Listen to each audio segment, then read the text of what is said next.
Hi guys, welcome to my channel literature words. आज हम discuss करेंगे एज ऑफ चौसर को। ये हमारी थर्ड क्लास है और इस क्लास में हम एज ऑफ चौसर को डिस्कस करेंगे।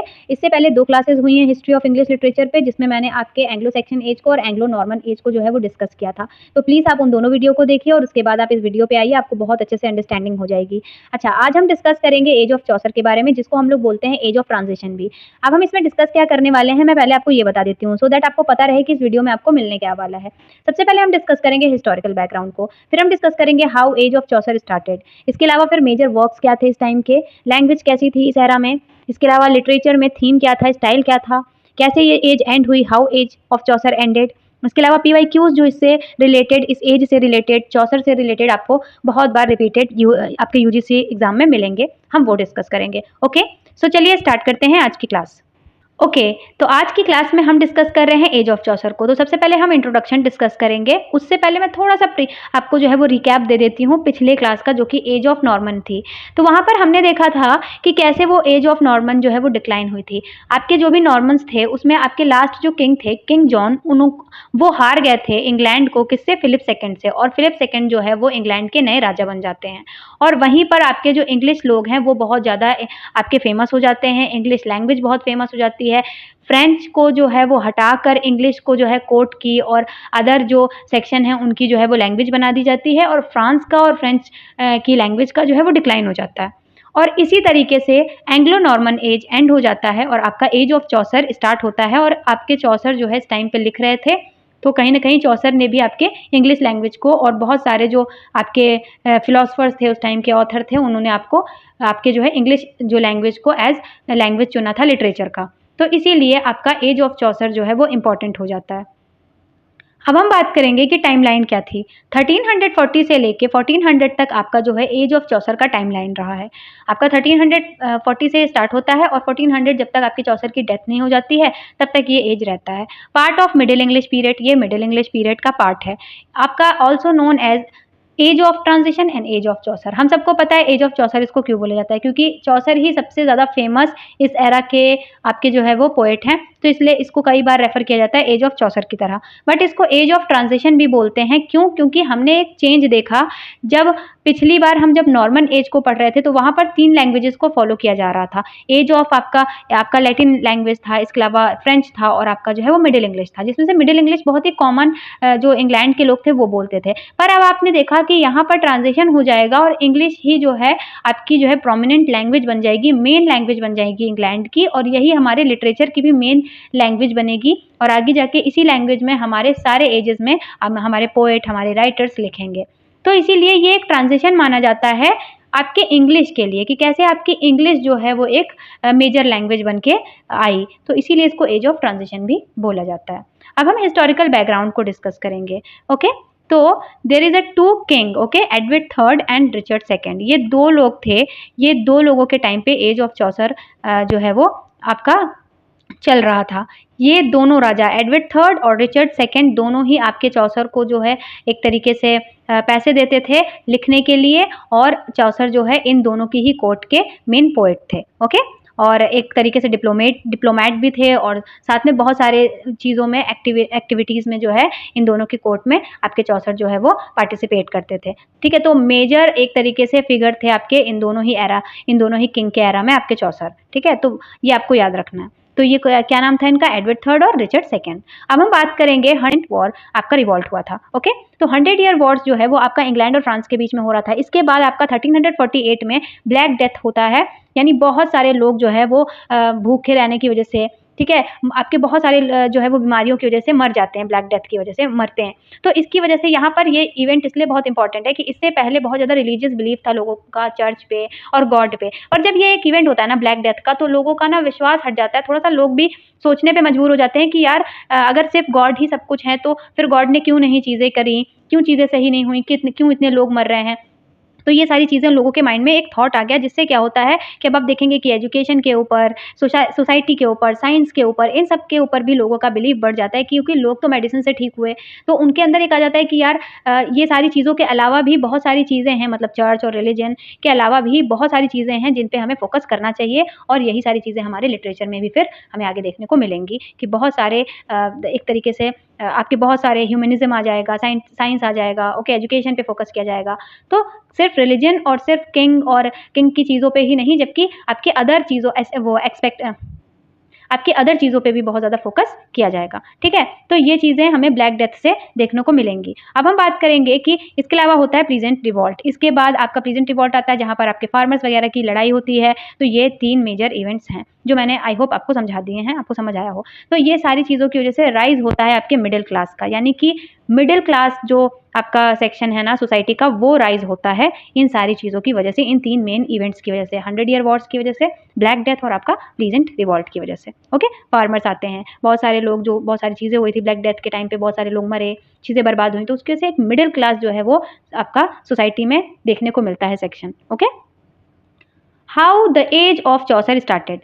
The age of Chaucer began 1340 to 1400 began due to the combination of political, social, linguistic and literary changes in 14th century. तो भाई कैसे आया? क्योंकि बहुत सारे चेंजेस देखने को मिले ना हमें, पॉलिटिकल चेंज हुआ, ठीक है, आपका एंग्लो नॉर्मन एज का जो हुआ, आपका जो वो लोग हारे, ठीक है, इसके अलावा फिलिप सेकंड का आना, इसके अलावा सोशल लेवल पे जो भी आपके ये आपका ब्लैक डेथ हुआ, आपका वॉर हुआ फ्रांस और इंग्लैंड के बीच में 100 ईयर, तो ये सब, और लिंग्विस्टिक, ये जो आपकी फ्रेंच लैंग्वेज थी, लैटिन लैंग्वेज थी, ये इनका डिक्लाइन होना, मिडिल इंग्लिश में आपका लिखना स्टार्ट करना, लोगों का बोलना स्टार्ट करना, ठीक है, मेजर लैंग्वेज की तरह इंग्लिश जो है वो इमर्ज हुआ। तो ये सारे मेजर चेंजेस थे जिसकी वजह से एज ऑफ चौसर स्टार्ट हुआ, ओके?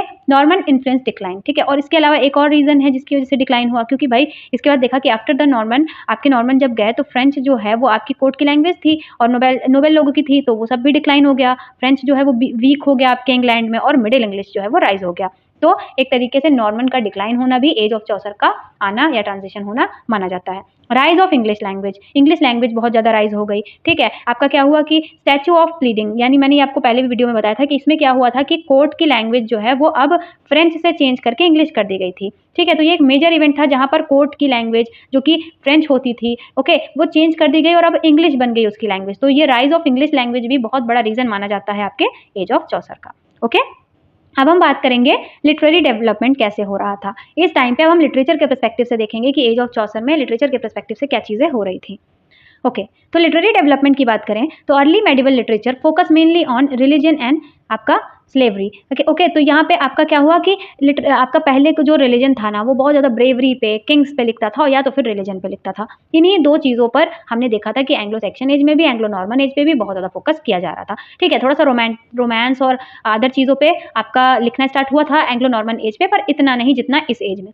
तो ये एक मेजर मेडिवल लिटरेचर में फोकस करा गया था उस टाइम पे। पर अब एज ऑफ चौसर के टाइम पे क्या हुआ, चौसर ने आपका इंट्रोड्यूस किया रियलिस्टिक करेक्टर्स को, ह्यूमर्स को, सटायर को, एवरीडे लाइफ को इनटू इंग्लिश पोइट्री। अब कैंटरबरी टेल्स इसका बहुत बड़ा एग्जांपल है, जहां पर चौसर ने सिर्फ ब्रेवरी की बात नहीं की है, किंग की बात नहीं की है, उन्होंने जो है सिर्फ रिलीजन की बात नहीं की है, ओके। यहाँ पे एक चेंज देखने को मिलता है, वहां पे उन्होंने सोसाइटी की भी बात करी है, रिलीजन, चर्च वगैरह के लोगों की भी बात करी है, करप्शन की बात करी है, ड्रेसिंग सेंस की बात करी है, मतलब एक तरीके से डाइवर्सिटी दिखाई अपने लिटरेचर में, ठीक है। तो चौसर इसीलिए प्रोमिनेंट माने जाते हैं इस एज में, क्योंकि चौसर के लिखने के तरीके से पूरी तरीके से इस एज में एक नया ट्रांजिशन आया, जहां पर अब सिर्फ रिलीजन या फिर कोर्टली रोमांस वगैरह पे नहीं लिखा जा रहा था, ब्रेवरी पे नहीं लिखा जा रहा था, बल्कि अब रियलिस्टिक करेक्टर्स, यानी जो भी है, जो करेक्टर्स हैं उनकी जो बातें हैं वो पोइट्री में डिस्कस करने लगे, सटायर करने लगे, एवरीडे लाइफ में जो चेंजेस थे वो पोइट्री में आपके चौसर ने इंट्रोड्यूस किया। कैंटरबरी टेल्स को आप पढ़ेंगे, उसमें जितने करेक्टर्स हैं उनको समझेंगे तो आपको पता चलेगा कि क्या चेंजेस हैं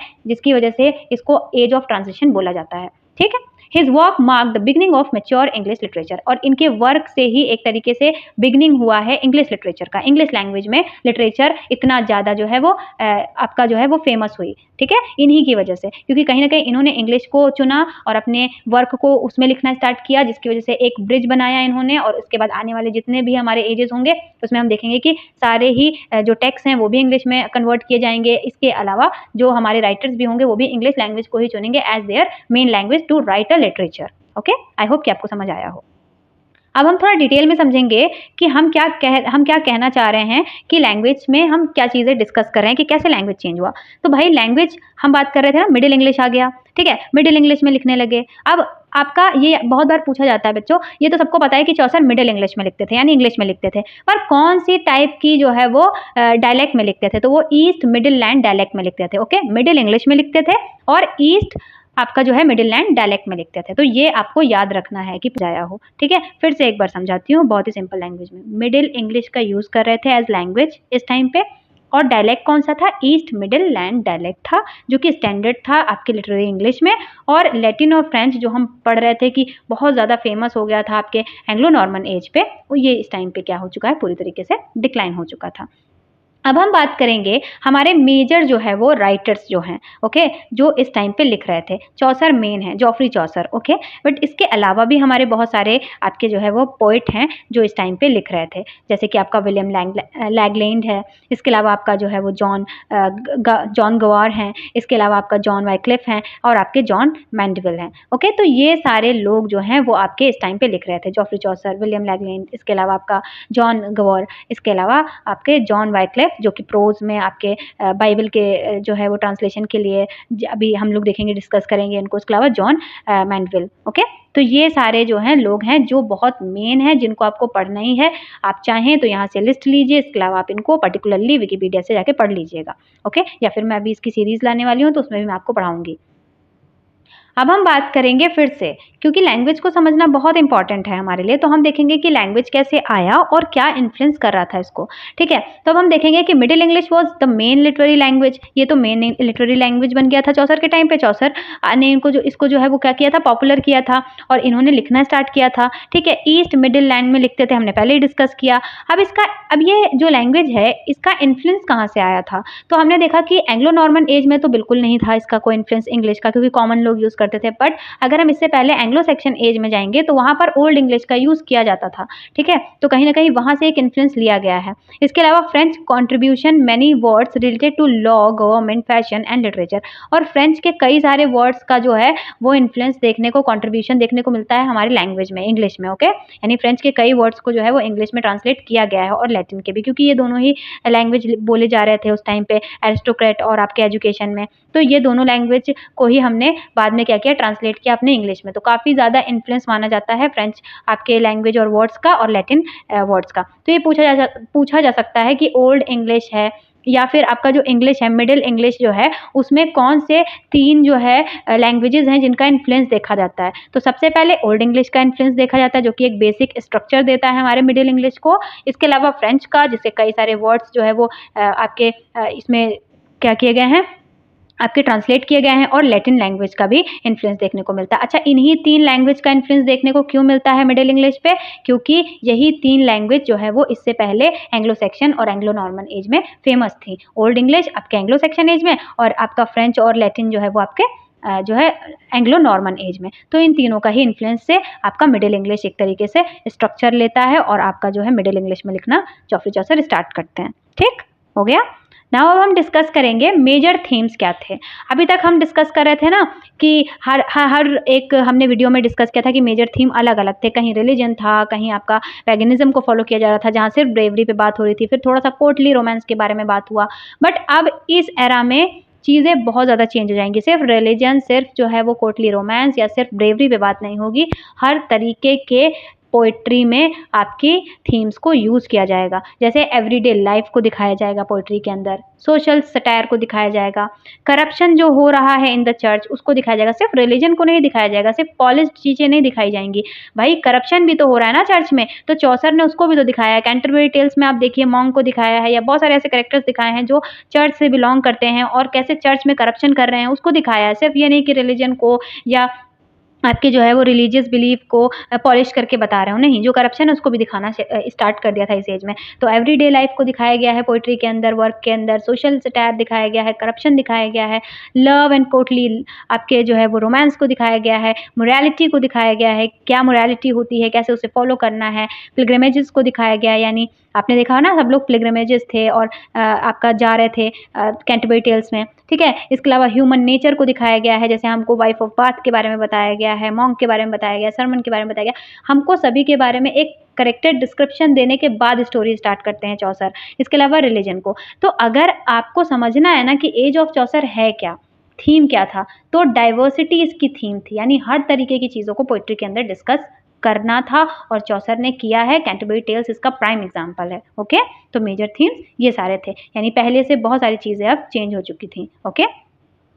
मेजर लिटरेरी फॉर्म्स क्या थे। ओके, तो इस टाइम पे किस तरीके से पोइट्री लिखी जा रही थी, कौन कौन से फॉर्म्स थे जिसके जिसका यूज़ करके आपके चौसर और या फिर आपके अदर जो आपके पोइट थे वो लिख रहे थे। तो सबसे पहले था नरेटिव पोइट्री, यानी नरेटिव पोइट्री जो है वो लिखी जा रही थी, एक स्टोरी के फॉर्म में पोइट्री लिखी जाती थी। ओके, ड्रीम विजन पोइट्री, यानी कि यहाँ पे क्या होता था कि जो पोइट होता था वो सो जाता था और ड्रीम में ही सारे उसके पोइट्री वो लिखता था। इसके अलावा फिर वो आपका उठता था नींद से। ओके, तो ड्रीम विजन वही होता है जहाँ पर पोएट सो जाता है लिखते टाइम और वो जो भी ड्रीम देखता है उसको वो पोएट्री में लिखता है। नैरेटिव पोएट्री जहाँ पर स्टोरी को जो है वो पोएट्री के फॉर्म में लिखा जाता है। एलिगरी यानी कि जहाँ पर किसी अदर एस्पेक्ट का यूज़ किया जा रहा है बट उसके बारे में बात ना करके किसी और चीज़ का रेफरेंस दिया जा रहा है। ओके, तो ये आपको याद रखना है।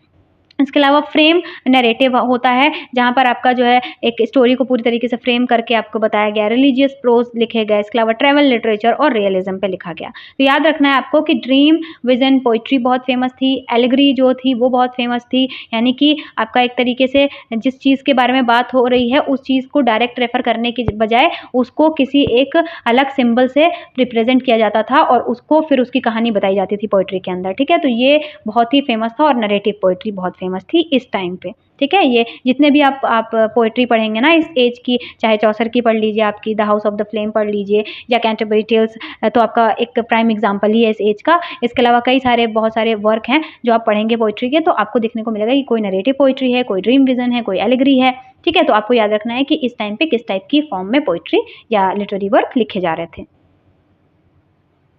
अब हम डिस्कस करेंगे फिर से फिगर ऑफ स्पीचेस को, मतलब आपको पता होना चाहिए कि कौन से फेमस फिगर ऑफ स्पीचेस थे जो इस टाइम पे यूज़ किए जा रहे थे। ओके, ज़्यादातर इन्हीं फिगर ऑफ स्पीचेस का यूज़ किया जा रहा था। अब बात करते हैं पहले एलिगरी की। Character and event symbolise deeper moral, religious and political meaning. Okay, तो आपका इसका क्या एग्जाम्पल है कि मतलब एक करेक्टर को दिखाया जाएगा जो बहुत ज़्यादा आपका किसी और सिंबल से उसको आपका दिखाया जाएगा। जैसे मान लीजिए कोई पर्सन है, उसको जो है वो दिखाया गया जुपिटर की तरह, और जो फिर उसको उसके moral, religious and political meaning और उसके कैरेक्टर को वो सारी चीज़ों से आपके जो है वो एक तरीके से वो उस पूरे कैरेक्टर को उसी वे में दिखाया जाता था। ठीक है, और रेफर नहीं किया जाता था डायरेक्ट कैरेक्टर को या डायरेक्ट उस पर्सन को जिसके बारे में ये पोइट्री होती थी, जबकि उसकी जगह पे कोई और एक सिंबल यूज़ किया जाता था।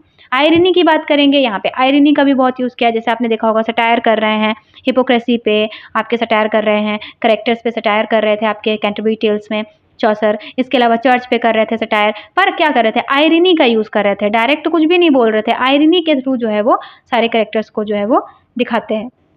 सटायर की बात करेंगे, सटायर क्या है, uses wit and humour to criticise society, the church and the human policies. Okay, तो यहाँ पे क्या कैंटरबरी टेल्स इसका बहुत ज़्यादा एग्जांपल है। मॉन्क को क्रिटिसाइज करते हैं चौसर, ह्यूमरस वे में करते हैं, ना कि डायरेक्ट कुछ गलत बोल रहे होते हैं। मतलब सटायर करने का मतलब यही होता है कि हंसी मजाक में कोई एक सीरियस बात के ऊपर टॉन्ट कर देना। ओके, तो ये था सटायर। ठीक है, और ये सारी चीज़ों का यूज़ किया है कैंटरबरी टेल्स में। तो एलिगरी है, आयरनी है, सटायर है और आपका सिंबलिज्म, यानी कि ऑब्जेक्ट और एक्शन को रिप्रेजेंट किया जाता था लार्जर आइडियाज़ की तरह, यानी किसी सिंबल को बहुत ज़्यादा बढ़ा चढ़ा के रिप्रेजेंट किया जाता था एक अच्छे किसी अलग तरीके के मैसेज को सोसाइटी में देने के लिए। ठीक है, तो ये सारी चीज़ों का यहाँ की पोइट्री में, इस टाइम की पोइट्री में बहुत इन्फ्लुएंस था। ठीक है, तो ये फिगर ऑफ स्पीचेस आपको याद रखना है कि ये सारे फिगर ऑफ स्पीचेस बहुत ही ज़्यादा मेजर फिगर ऑफ स्पीचेस थे जो इस टाइम पे यूज़ किए जा रहे थे। अब हम बात करेंगे why this age is important as English literature. ठीक है, ये इंग्लिश लिटरेचर में क्यों इतना इम्पॉर्टेंट है, अब हम बात करेंगे। इसमें बहुत सारे मेजर चीज़ें हैं, बट ये इंग्लिश लिटरेचर के लिए क्यों इतना इम्पॉर्टेंट एज माना जाता है, इसको ट्रांजिशन एज माना जाएगा। इसके बाद की जो आपके एजेस आएंगे, जैसे कि आपका एलिजाबेथन एज आएगा, तो वो सब एकदम पूरी तरीके से आपका दिखेगा कि मेजर एजेस में आएगा। तो ये क्यों इतना इंपॉर्टेंट है उन सब एजेस के लिए जो आगे आने वाले एजेस हैं। तो beginning of mature English literature, इसके बाद ही सीरियस तरीके से इंग्लिश में लिटरेचर को लिखना स्टार्ट किया गया था। ठीक है, यानी इसके पहले बहुत सारे लैंग्वेजेस आ रहे थे, उनका इन्फ्लुएंस था इंग्लैंड पे, तो कभी कोई लैंग्वेज जो है वो फेमस थी और उसी में आपके लिटरेचर को या अपने आइडियाज़ को या हिस्टोरिकल जो भी रिकॉर्ड्स हैं उनको रखा जा रहा था। बट इस एज के बाद इंग्लिश एक मैच्योर लैंग्वेज बन जाती है, इंग्लैंड के अंदर एक मेजर लैंग्वेज बन जाती है, तो लिटरेचर में भी इसके बाद आपको इंग्लिश लैंग्वेज ही देखने को मिलती है। Mark the beginning of the classical English literature become more refined and realistic. ठीक है, इसके बाद ही इंग्लिश लिटरेचर बहुत ज़्यादा रिफाइंड और रियलिस्टिक हो गया था और ये बिगिनिंग था क्लासिकल इंग्लिश लिटरेचर का। राइज ऑफ मिडिल इंग्लिश, ठीक है, यहाँ इसके बाद ही राइज हो गया था मिडिल इंग्लिश का। English replace French and Latin, ठीक है, इसके बाद मतलब इंग्लिश ने रिप्लेस कर दिया था आपके फ्रेंच एंड लैटिन लैंग्वेज को और as the main literary language, ठीक है, ये मेन आपका लैंग्वेज बन गई थी। और ईस्ट मिडलैंड डायलेक्ट बहुत फेमस हो गया था। ये आपका तीसरी बार आ रहा है, याद रखिएगा, बहुत इंपॉर्टेंट है, पूछा जाता है, ठीक है। वहाँ पे नॉर्थ दे देंगे, साउथ दे देंगे, आपको याद होना चाहिए ईस्ट है, ईस्ट मिडलैंड डायलेक्ट, ओके, और मिडिल इंग्लिश, ठीक है। जॉफ्री चौसर कंट्रीब्यूशन, जॉफ्री चौसर का कंट्रीब्यूशन है इंग्लिश में, और इसके बाद जॉफ्री चौसर ने कहीं ना कहीं एक पूरा बेस बनाया, ब्रिज बनाया है, जिसके बाद इंग्लिश लिटरेचर जो है इंग्लिश में इतना ज़्यादा फेमस होगा आगे, ठीक है। तो Geoffrey Chaucer father of English poetry भी कहे जाते हैं, याद रखिएगा, ठीक है, फादर ऑफ इंग्लिश पोइट्री हैं ये, ओके। और provide English could produce literature equal to French and Latin. तो यहाँ पर इंग्लिश को उन्होंने इक्वल बना दिया फ्रेंच एंड लैटिन लैंग्वेज के इक्वल, जो एरिस्टोक्रेट बोलते थे, जो एजुकेशन में यूज़ किया जाता था और कॉमन लोग यूज़ करते थे इंग्लिश को। तो इन्होंने इंग्लिश को चूज़ किया अपने वर्क को लिखने के लिए, जिसकी वजह से ये जो इंग्लिश है वो इक्वल हो गया फ्रेंच एंड लैटिन जैसे इतने फेमस लैंग्वेजेस के, ओके, बराबर हो गया, ठीक है।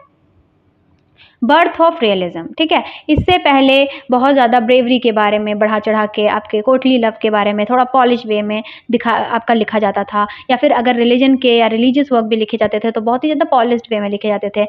कोई भी गलत बात नहीं बोली जाती थी वर्क में, हमेशा कुछ अच्छा मोरल ही सिखाने के लिए वर्क को लिखा जाता था। पर बर्थ ऑफ रियलिज्म का मतलब ही यही होता है कि जो रियल चीज़ें हैं, जो रियल पीपल्स हैं, जो चीज़ें हो रही हैं, चाहे वो रिलीजन हो, सोसाइटी हो, लोगों के कैरेक्टर में हो, उस चीज़ को दिखा देना, ठीक है, जैसा है वो। तो आप ये रियलिज्म, जो बर्थ ऑफ रियलिज्म है ना लिटरेचर के अंदर, ये इसी के बाद शुरू हुआ। Literature shifted from legends and religious themes to real people and everyday life, यानी कि रियलिज्म, जो चीज़ें चल रही हैं आसपास, वो पोइट्री में दिखाई गई, वो पोइट्री में लिखाई गई, रेदर देन रिलीजियस या फिर आपके लेजेंड्स के बारे में लिखना, ठीक है। आपके characters represent the different social classes, ठीक है, और कैरेक्टर्स में जो जो डिफरेंट सोशल क्लासेस से वो बिलोंग करते थे वो सब दिखाया गया। सिर्फ एरिस्टोक्रेट या किंग्स के बारे में नहीं लिखा गया, लोगों के बारे में, नॉर्मल लोगों के बारे में पोइट्री में डिस्कशन होना और उनकी लाइफ के बारे में भी डिस्कस किया गया। यानी इससे पहले आपने किंग अर्थर के बारे में देखा, लोगों ने लिखा, ठीक है, इसके अलावा किंग्स के बारे में लिखा, पर कोर्टली रोमांस यानी कोर्ट में ही, यानी जो किंग है, किंगडम है, वहाँ पे जो रोमांसेस हो रहे हैं, बस सिर्फ उन्हीं सब चीज़ों के बारे में लिखा। नॉर्मल लोगों की लव स्टोरी, नॉर्मल लोगों की लाइफ के बारे में नहीं बात हो रही थी, पर बर्थ ऑफ रियलिज्म के बाद उन सब पे भी बात होने लगी। तो इस एज को इसीलिए इतना इंपॉर्टेंट माना जाता है, क्योंकि यहाँ पे रिप्रेजेंट किया जा रहा था सोशल क्लास को, रियल पीपल्स को, एवरीडे लाइफ को। Development of social satire, writer criticise corruption in church, ठीक है, feudalism and society through the humour and irony. अब इससे पहले आपको सटायर नहीं देखने को मिलेगा, चौसर ही एक ऐसे हैं जहाँ पे उन्होंने करप्शन पे, मतलब चर्च के बारे में बात किया है, रिलीजन के बारे में बात किया है, गॉड के बारे में बात किया गया है रिलीजियस टेक्स्ट में, पर कभी उसके पीछे होने वाले क्रिटिसिज्म, करप्शन को, उसके पीछे होने वाली गलत चीज़ों के बारे में आपके लिटरेचर में बात नहीं किया जाता था। तो यहाँ पर चौसर ने कैसे उसको क्रिटिसाइज किया, ह्यूमरस वे में क्रिटिसाइज करना स्टार्ट किया, ठीक है, सोशल सटायर करना स्टार्ट किया हर एक चीज़ पे जो चल रही थी इंग्लैंड के अंदर। Introduction of new literary techniques, और नई नई टेक्निक्स आई, जैसे हमने देखा फ्रेम नैरेटिव आया, जिसमें कैंटरबरी टेल्स लिखा गया है, ड्रीम विजन में लिखा गया है, रिच करेक्टराइजेशन किया गया है, साइकोलॉजिकल रियलिज्म यानी दिमागी तरीके से एक साइकोलॉजिकल रियलिज्म जो है, करेक्टर्स का साइकोलॉजिकल पर्सपेक्टिव दिखाया गया वर्क के अंदर, ठीक है। तो ये सारे नए नए लिटरेरी टेक्निक्स आए। ग्रोथ ऑफ प्रोज, हमने ये देखा कि पोइट्री तो बहुत ज़्यादा फ्लरिश हुआ और जॉफ्री चौसर ने उसको बहुत ज़्यादा रिफाइंड वे में लिखा, ठीक है, उन्होंने बहुत सारी रियलिज्म को इंट्रोड्यूस किया, अलग अलग नरेटिव टेक्निक को इंट्रोड्यूस किया। तो कहीं ना कहीं पोइट्री पे तो चौसर का पूरी तरीके से कमांड था, और पोइट्री इसलिए इस टाइम की बहुत फेमस हुई। पर इस टाइम पे आपके प्रोज का भी बहुत ग्रोथ हुआ, ठीक है। तो आपका ये क्यों हुआ, क्योंकि जॉन वाइक्लिफ ने ट्रांसलेट किया आपके बाइबल को इनटू इंग्लिश, ठीक है। तो इन्होंने जॉन वाइक्लिफ जो थे, उन्होंने ट्रांसलेट किया था बाइबल को इनटू इंग्लिश में ट्रांसलेट किया था, और travel and devotional prose also develop, ठीक है। तो ट्रैवल के बारे में, डिवोशंस के बारे में, ठीक है, ये सारे चीज़ों पे भी इन्होंने प्रोज लिखना स्टार्ट किया। तो ये चीज़ आप याद रखिएगा।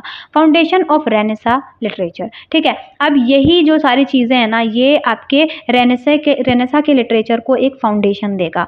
अब मैं इस चीज़ पे बात, अब देखिए मैं बहुत अच्छे से समझाऊंगी कि आपने देखा कि कितना ज़्यादा कैरेक्टर्स के बारे में और सोशल लाइफ के बारे में, एवरीडे लाइफ के बारे में आपके चौसर लिख रहे थे। तो ये एक फाउंडेशन बनता है रेनेसां लिटरेचर के लिए, क्योंकि आपने देखा होगा कि जब विलियम शेक्सपियर लिखते हैं, ठीक है, तो विलियम शेक्सपियर भी अपने कैरेक्टर्स में एकदम डेप्थ डालते हैं, एकदम रियलिज्म उनके कैरेक्टर्स में होता है। उनके कैरेक्टर्स में वही सारी चीज़ें होती हैं जो एक तरीके से आपके एवरीडे लाइफ में होती हैं, तो इसीलिए आप ज़्यादा रिलेट भी कर पाते हैं शेक्सपियर के कैरेक्टर से। तो ये एक फाउंडेशन बना रेनेसां लिटरेचर के लिए। ओके, अब हम इंपॉर्टेंट वर्क डिस्कस करेंगे। Important work of age of Chaucer is, आपका सबसे पहले है जॉफ्री चौसर का, ठीक है। जॉफ्री चौसर हैं जो बेन हैं, उन्होंने कैंटरबरी टेल्स लिखा, टॉयस एंड क्रेसिडा लिखा, फादर ऑफ इंग्लिश लिटरेचर कहे जाते हैं। विलियम लैगलैंड हैं जिन्होंने जो है एल्गोरिकल ड्रीम विजन पे पोइट्री लिखी, ठीक है। पर्ल पोइट्स थे जिन्होंने sir Gawain and the Green night लिखा, पर्ल्स लिखा, पेशेंस लिखा, ठीक है। तो ये सारे वर्क हैं जो एल्टरेशन पोइट कहे जाते हैं, और लास्ट पर्ल पोइट जो है वो लास्ट एल्टरेशन पोइट कहे जाते हैं, क्योंकि एल्टरेशन जो फिगर ऑफ स्पीच है वो कब यूज़ की जाती थी सबसे ज़्यादा,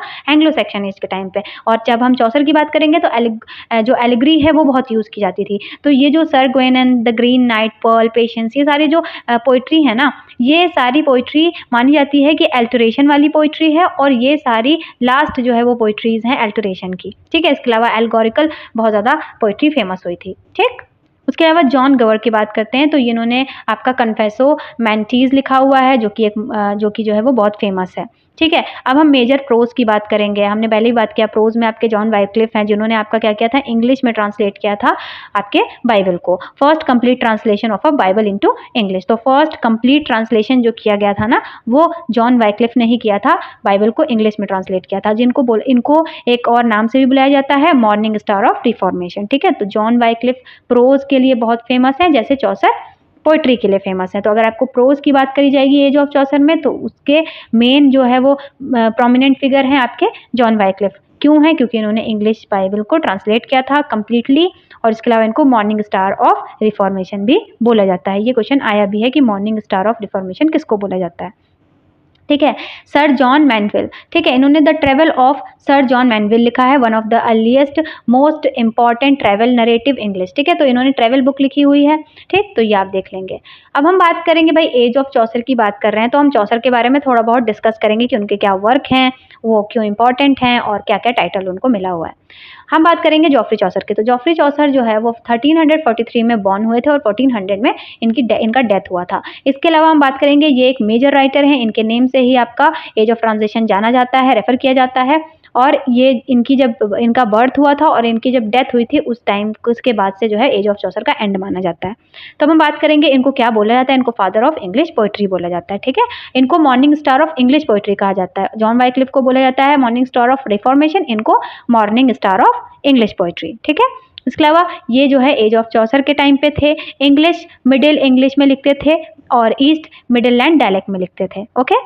पोइट कॉर्नर वेबमिनिस्टर एबे में दफनाए गए थे ये, ठीक है। इनको बरीड किया गया था, और ये पहले थे जिनको पोइट्स कॉर्नर में, पहले पोइट थे जिनको पोइट कॉर्नर में जो है वो क्रिमेट किया गया था, ओके। मेजर वर्क क्या है इनके, हम सब जानते हैं, कैंटरबरी टेल्स हो गया, टॉयस एंड क्रेसिडा हो गया, द बुक ऑफ डचेस हो गया, द हाउस ऑफ फ्लेम हो गया, द पार्लियामेंट ऑफ फॉल्स हो गया, एंड आपका the Legends of Good Women, ठीक। और अब हम बात करेंगे इनके लिटरेरी कंट्रीब्यूशन की, ओके। चौसर के लिटरेरी कंट्रीब्यूशन की अगर हम बात करें तो establish English as a literary language, English को इन्होंने क्या किया, लिटरेरी लैंग्वेज बना दिया, लिटरेचर की लैंग्वेज बना दिया। पॉपुलर किया मिडिल आपका ईस्ट मिडिल लैंड डायलेक्ट को, ठीक है, बहुत ज़्यादा पॉपुलराइज कर दिया था इन्होंने ईस्ट मिडिल लैंड डायलेक्ट को, okay. Introduction of realistic characters from all social classes, जितने भी रियल कैरेक्टर्स हो सकते थे आपका एवरीडे लाइफ के कैरेक्टर्स को, उनके इवेंट्स को, करप्शन को, इन सबको इन्होंने अपने आपके जो है वो पोइट्री में दिखाना स्टार्ट किया, जो इससे पहले नहीं होता था, okay. Perfected the frame narratives in English literature, frame narrative को इन्होंने जो है वो एक तरीके से परफेक्ट किया है, ठीक है। कैंटरबरी टेल्स आप पढ़ेंगे तो आपको पता चलेगा फ्रेम नरेटिव किसको कहते हैं। Influence writers such as Edmund Spenser, William Shakespeare and John Dryden, तो इन्हीं से बहुत सारे राइटर जैसे कि आपके एडमंड स्पेंसर हो गए, विलियम शेक्सपियर हो गए, एंड जॉन ड्राइडन हो गया, आगे आने वाले जो आपके राइटर्स हैं वो बहुत ज़्यादा इन्फ्लुएंस होंगे। अच्छा, इनका जॉनरा क्या था? बहुत बार पूछा जाता है कि ये किस जॉनरा में ज़्यादातर अपनी पोएट्री को लिखते थे? चौसर, ओके? तो चौसर लिखते थे नैरेटिव पोएट्री यानी कहानी के फॉर्म में पोएट्री को लिखना, ठीक है बेटा? समझ आ गया होगा, नैरेटिव पोएट्री का मतलब ये होता है स्टोरी के वे में पोएट्री को लिखना, ओके? अब हम बात करेंगे नैरेटिव टेक्निक क्या यूज़ करते थे, तो फ्रेम नैरेटिव का यूज़ करते थे और फ्रेम नैरेटिव में ही इन्होंने कैंटरबरी टेल्स को लिखा है। फेमस मीटर क्या था इनका? Heroic couplet and rhyme royal, इन दोनों को इन्होंने ही इन्वेंट किया था और इन्होंने यूज़ किया था, okay? The Legends of Good women में पहली बार, ओके? अब हम बात करेंगे हाउ दिस एज एंडेड। हमने सब चीज़ों पे बात करी। अब हम देखेंगे कि कैसे ये एज एंड हुआ। Death of Geoffrey Chaucer. 1400 में जब जॉफ्री चौसर की डेथ होती है, since he has a dominant literary figure of this period, his death is considered the symbolic end of the age of Chaucer. ठीक है, तो यही एक मेजर प्रोमिनेंट फिगर माने जाते हैं। तो जब इनकी डेथ होती है तो उस टाइम को ही हम लोगों ने माना है कि एज ऑफ चौसर यहाँ से डिक्लाइन हो जाता है और आपका जो है वो रिवाइवल एज स्टार्ट होता है, जो हम नेक्स्ट वीडियो में डिस्कस करने वाले हैं। Transition to the 15th century, ठीक है। अब यहाँ पे 15th सेंचुरी में ट्रांजिशन होता है, literature enter to the later Middle English period, ठीक है। ये आपका लेटर मिडल इंग्लिश पीरियड आता है, age of revival, okay. New writers and literary trends gradually replace Chaucer influence, ठीक है। और न्यू राइटर्स आते हैं, उनके नए लिटरेरी वो जो है ट्रेंड्स आते हैं और रिप्लेस होता है आपके चौसर के इन्फ्लुएंस को, ठीक है। Decline of medieval ideas, medieval ideas का डिक्लाइन हो जाता है, फेडरलिज्म का, आपका मेडिवल रिलीजियस डोमिनेंस का कंटिन्यू टू द वीकेंड, ठीक है। तो ये सब चीज़ें कमज़ोर पड़ जाती हैं, okay. Okay, so decline of medieval ideas, तो फेडरलिज्म का, मेडिवल रिलीजन का डोमिनेंस कंटिन्यू वीकेंड, ठीक है। तो ये सारी चीज़ें आपका मेडिवल आइडियाज़ जो है वो डिक्लाइन हो जाता है, तो ये आपको याद रखना है। बिगिनिंग ऑफ द आपका रेनेसा स्पिरिट्स, ठीक है। तो यहाँ से ही आपका रेनेसा की बिगिनिंग हो जाती है। तो यहाँ पे interest in classical learning, individualism and humanism increase during the 15th century. अब हम 15th सेंचुरी में देखेंगे कि कैसे एक तरीके से नॉर्मल लोगों पे बात करते हुए और ये सारी चीज़ें करते हुए अब हमारा जो इंटरेस्ट है रेनेसा में वो बढ़ेगा क्लासिकल लर्निंग पे, कि कैसे हम क्लासिकल लर्निंग कर सकते हैं।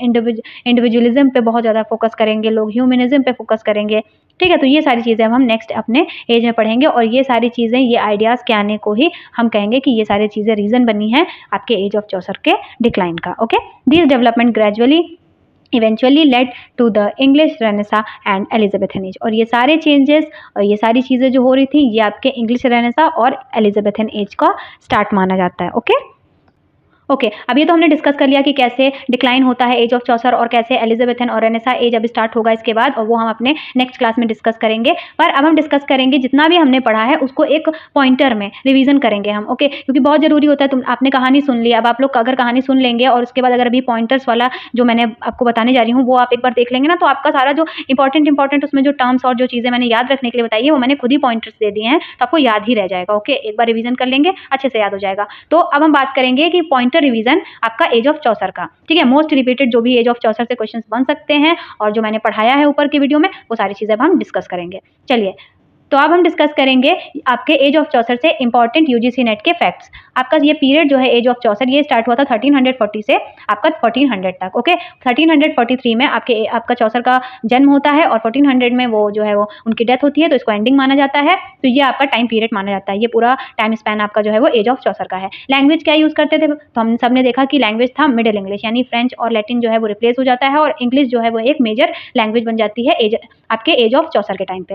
और डायलैक्ट यानी कि बोली कौन सी यूज करते थे, तो वो करते थे East Midland, okay. Father of English poetry कौन है, जॉफ्री चौसर हैं। Morning star of English poetry कौन है, आपके जॉफ्री चौसर हैं, हमने अभी डिस्कस किया था। इसके अलावा डोमिनेंट जॉनरा क्या था, तो इस टाइम पे जो एक डोमिनेंट जॉनरा था जो चौसर यूज कर रहे थे वो था आपका नैरेटिव पोइट्री। इसके अलावा मेजर प्रोज क्या था, तो रिलीजियस प्रोज लिखे जा रहे थे, ट्रैवल लिटरेचर लिखे जा रहे थे, एवरीडे लाइफ के ऊपर, सोशल पॉलिटिकल और आपके जो है जितने भी अदर एस्पेक्ट्स हो सकते हैं सोसाइटी के अंदर उस सब पे आपकी पोइट्री लिखी जा रही थी। कैंटरबरी टेल्स इसका प्राइम एग्जाम्पल मानेंगे हम लोग।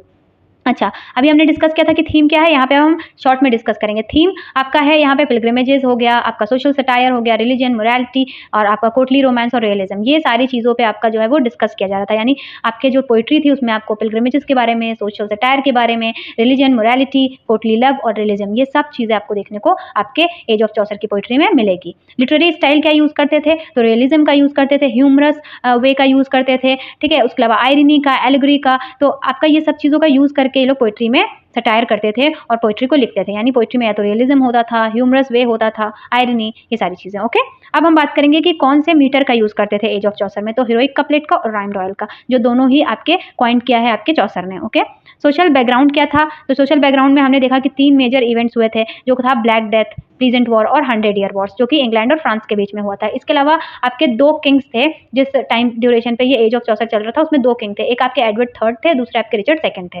ठीक है, तो ये आपको याद रखना है। अब हम बात करेंगे कि मोस्ट इंपॉर्टेंट रिपीटेड आपके जो इस एज में राइटर्स थे, तो आपके जॉफ्री चौसर थे, विलियम लैगलिन थे, इसके अलावा आपका जॉन गवर्ड थे, इसके अलावा जॉन वाइक्लिफ थे, सर जॉन मैनविल थे, पर्ल पोइट्स थे, जो कि अल्टरेशन के लास्ट पोइट्स माने जाते हैं, जिन्होंने अल्टरेशन फिगर ऑफ स्पीच का अपनी पोइट्री में यूज़ किया है। ठीक है, तो ये सारे जो है वो मेजर आपके पोइट्स थे, राइटर्स थे, जो इस एज में आपके फेमस थे। ओके, और जॉन वाइक्लिफ इसमें से थे जिन्होंने बाइबल को इंग्लिश में ट्रांसलेट किया था। सो ये सारे जितने भी इंपॉर्टेंट फैक्ट्स थे, मैंने वो सारे डिस्कस करवा दिए हैं। आप इसका जो है वो PDF ले लीजिएगा और इसको अच्छे से पढ़ लीजिएगा। Okay, so that's it for this video. आज हमने डिस्कस किया एज ऑफ चौसर को। अगली जो वीडियो होगी हमारी क्लास 4, उसमें हम एज ऑफ रिवाइवल को डिस्कस करेंगे, टुडोर एज को डिस्कस करेंगे। Okay, so thank you so much, और आई होप कि आपको ये पसंद आया हो। और अगर आपको इसका PPT चाहिए तो आप इसको जो है इंस्टाग्राम पे भी मुझे मैसेज कर सकते हैं, मैं वहाँ पे भी सेंड कर दूँगी। और अगर आप टेलीग्राम चैनल को ज्वाइन कर लेंगे तो वहाँ पे तो मैं इसका PDF वैसे भी आपके इस क्लास के बाद पोस्ट कर देती हूँ। Okay, so thank you so much for this video.